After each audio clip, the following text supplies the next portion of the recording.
मित्रों नमस्कार, मैं हूं राकेश कुमार। आप देख रहे हैं मत अभिमत। मित्रों, बिहार में सर्वे हो रहा है। सर्वे की कहीं दिखाई दे रही है कि गति बड़ी धीमी है। वो लगभग 18 जिले हैं जहां दूसरे चरण में सर्वे होना है। पहले चरण में जो 20 जिलों में सर्वे हो रहा था, वहां लगभग सर्वे पूरा कर लिया गया है। अब आगे की उसमें कार्रवाई होनी है। अब जगह जगह जाके मतलब फिजिकल वेरिफिकेशन जिसको कहते हैं, गांव में जाकर वो सारी चीज़ें होंगी। लेकिन जैसे सर्वे में शुरुआती दौर में रैयतों को काफ़ी परेशानी हो रही थी, कागजातों को जुटाने में जानकारी का अभाव था। वंशावली कैसे करें, स्वघोषणा पत्र कैसे डालें, ये तमाम चीज़ें थीं और तरह तरह से रैयतों का शोषण हो रहा था। खैर, जो मंत्री थे, हालांकि आज मंत्री ने तो रिजाइन भी कर दिया, दिलीप जायसवाल ने। अब इस सर्वे का और बाकी चीज़ों का क्या होगा, यह तो जो मंत्री अब आगे आएंगे वो जवाबदेह होंगे इसके। लेकिन यह जानी हुई बात है कि दिलीप जायसवाल ने बहुत मेहनत किया था।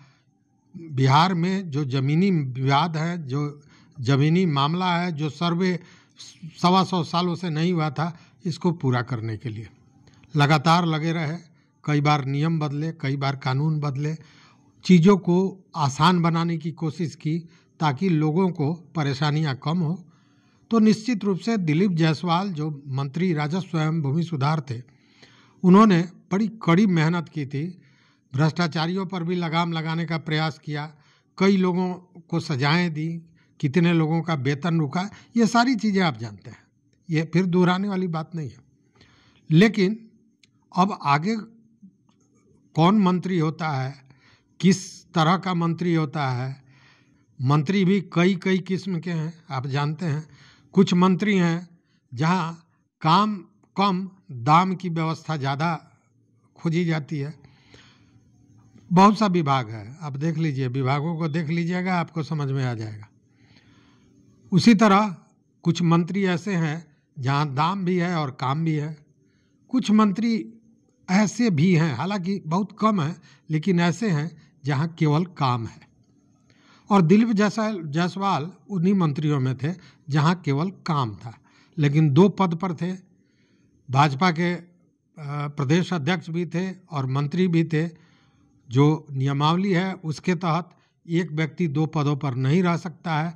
तो ये जानी हुई बात थी कि उनको इस्तीफा देना पड़ेगा और आज वो हो गया।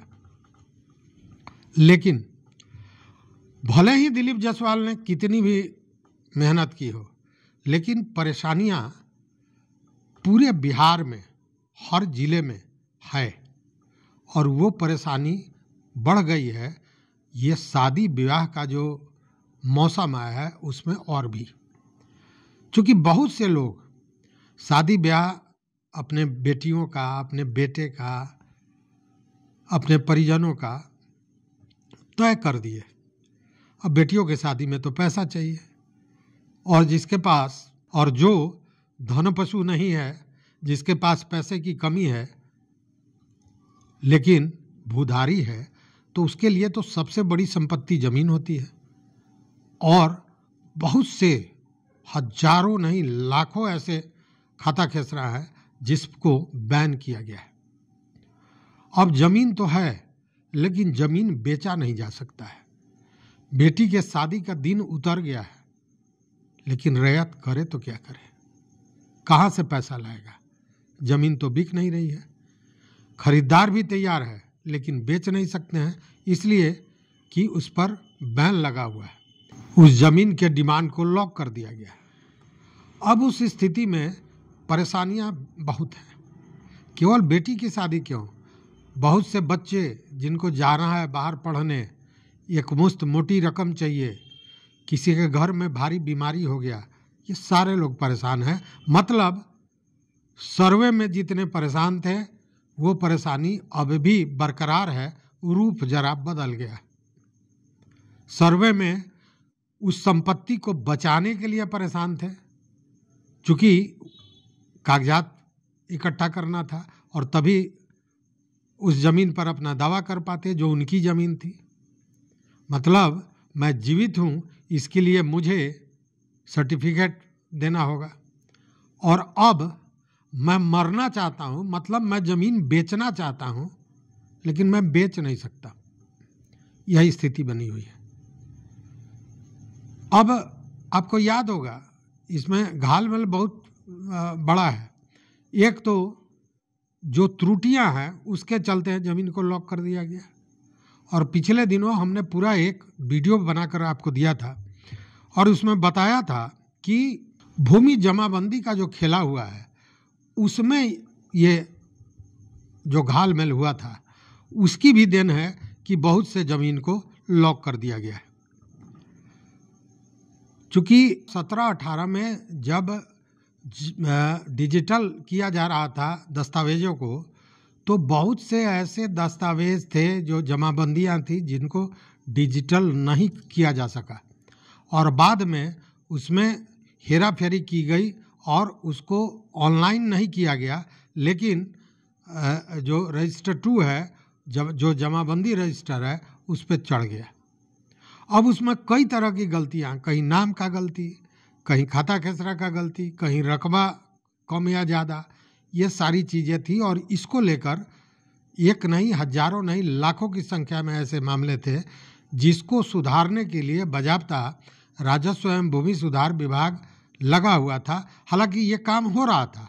जो जमाबंदियाँ लॉक है, जिनका डिमांड लॉक कर दिया गया था, उसको अनलॉक करने के लिए बाज़ाब्ते जो एडिशनल कलेक्टर्स थे, भूमि सुधार उप समाहर्ता थे, उनको ये ड्यूटी दी गई थी कि उन चीज़ों की जांच करके उसको ऑनलाइन करें, लेकिन वो कर नहीं पा रहे थे और उसके चलते ये ज़मीन सारा लॉक पड़ा हुआ था और लोग त्राहिमाम मचा रहे थे।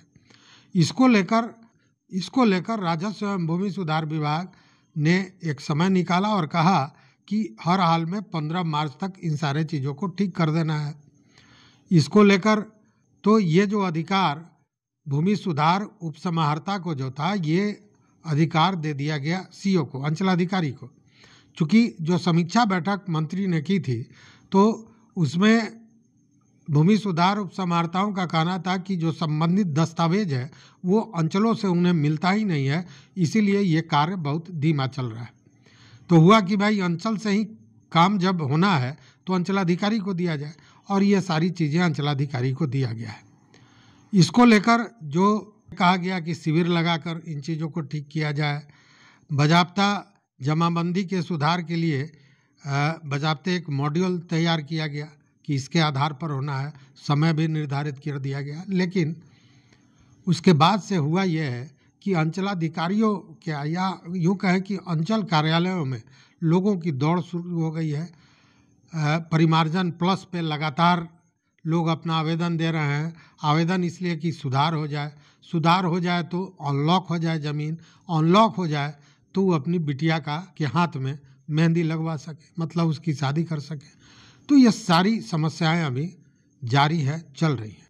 तो जहानाबाद में भी इस तरह के मामले आए हैं जहाँ पे अंचलाधिकारी की अनुशंसा पर बहुत से ज़मीन को, सैकड़ों ऐसे ज़मीन है जिनको लॉक कर दिया गया है भूमि सुधार उप समाहर्ता द्वारा। अब हालांकि इसको लेकर जो वहाँ के अंचलाधिकारी हैं सुधीर कुमार, उनका कहना है कि सरकार द्वारा लॉक डिमांड को अनलॉक करने के लिए अधिसूचना निकाली गई है। हालांकि अभी ये ऑनलाइन नहीं हुआ है, मतलब प्रक्रिया चल रही है, लेकिन जो परेशानियां लोगों को हो रही है वो बहुत कहीं ना कहीं दुखदाई है।